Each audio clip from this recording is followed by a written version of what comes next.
Assalamualaikum, halo halayak ramai. Sekarang aku mau sedikit ngebahas tentang buku karya Robert Harris, judulnya Imperium. Ya, bisa sedikit. Oke. Ini buku tentang politik. Aku pinjam sama temen aku yang inisialnya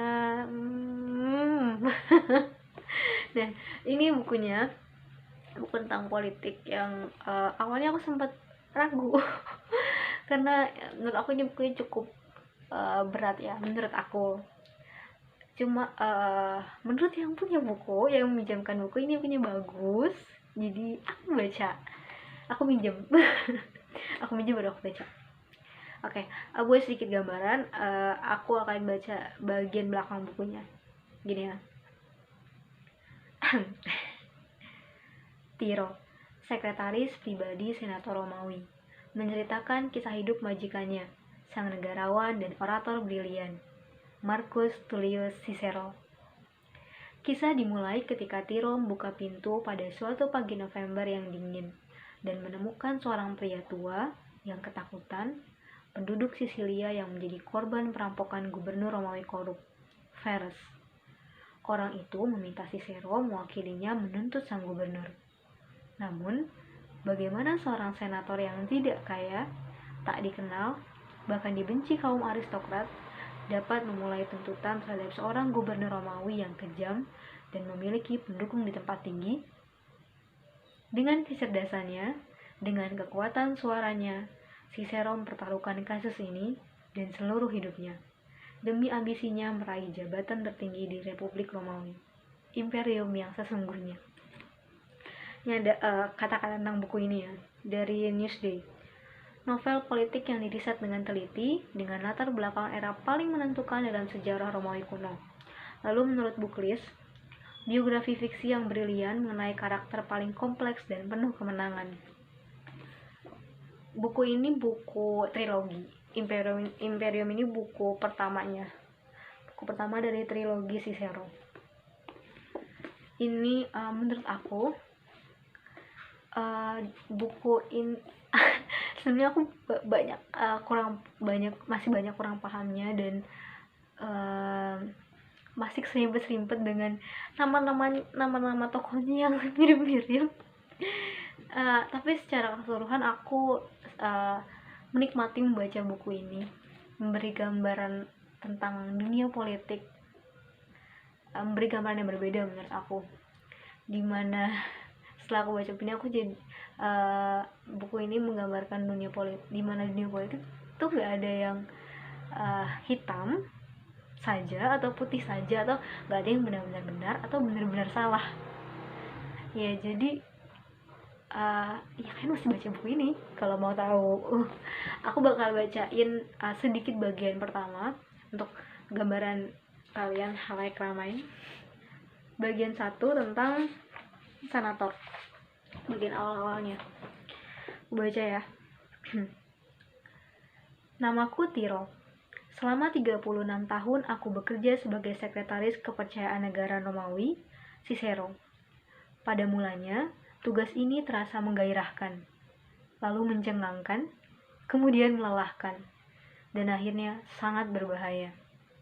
Pada tahun-tahun itu, kukira dia lebih lama melewatkan waktu denganku daripada dengan siapapun, termasuk keluarganya sendiri. Aku menyaksikan rapat pribadinya dan mengantarkan pesan rahasianya. Aku menuliskan pidato, surat, dan karya tulisnya, bahkan puisinya. Begitu deras arus kata-katanya, sehingga aku harus menciptakan sesuatu yang umum disebut stenografi, untuk mengatasi banjir kata-kata tersebut. Sistem yang kini masih digunakan untuk mencatat perdebatan Senat, dan untuk itu, baru-baru ini, aku diberi uang pensiun yang lumayan.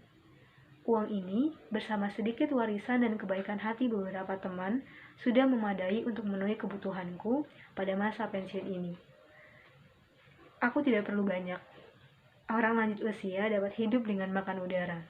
Dan aku sudah sangat tua, hampir 100 tahun, atau demikianlah aku diberitahu.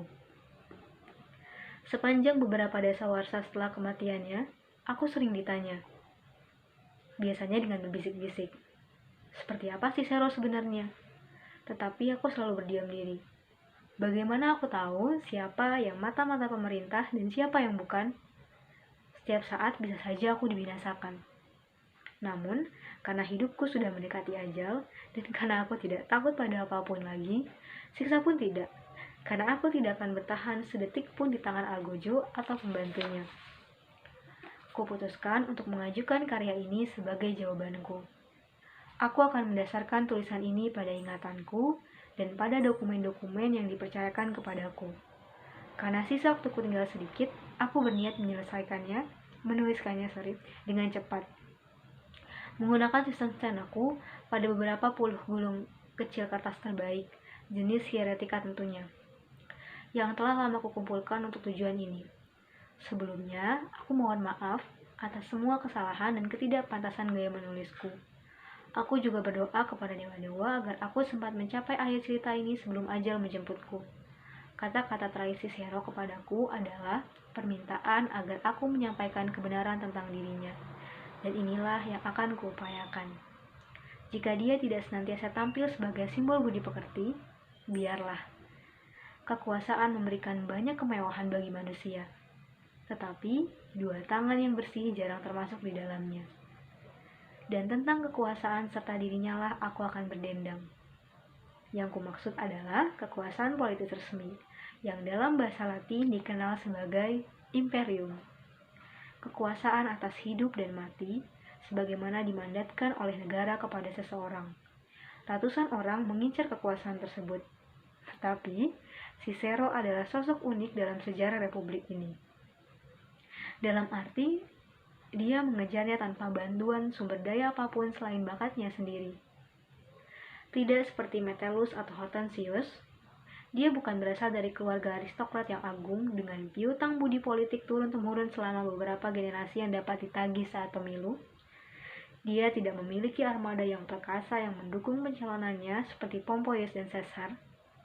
Dia tidak memiliki harta berlimpah seperti Crassus yang melicinkan jalan. Yang ia miliki hanyalah suaranya. Dan dengan kekuatan tekad semata, dia mengubahnya menjadi suara paling termasyhur di dunia. Itu sedikit bagian satu dari buku ini, dari buku Imperium. Ini kalau kalian pernah baca buku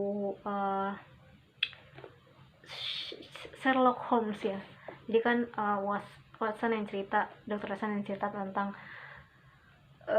kejadian-kejadiannya tentang Sherlock Holmes itu. Tiro juga kayak gitu. Tiro sebagai tokoh aku di sini. Lebih gaya penulisnya seperti itu. Menurut aku ini adalah satu buku yang seru, yang berbeda, yang bisa menawarkan hal-hal yang baru. Mungkin buat yang belum pernah baca buku tentang politik, selamat membaca. Saran tentang buku-buku apa selanjutnya yang kira-kira perlu dikulik sedikit, atau ada saran kritik tentang video ini, semoga kalian semakin semangat membaca halayak ramai, dan saya selalu tetap bahagia dan dalam lindungan Allah SWT. Dah, Assalamualaikum.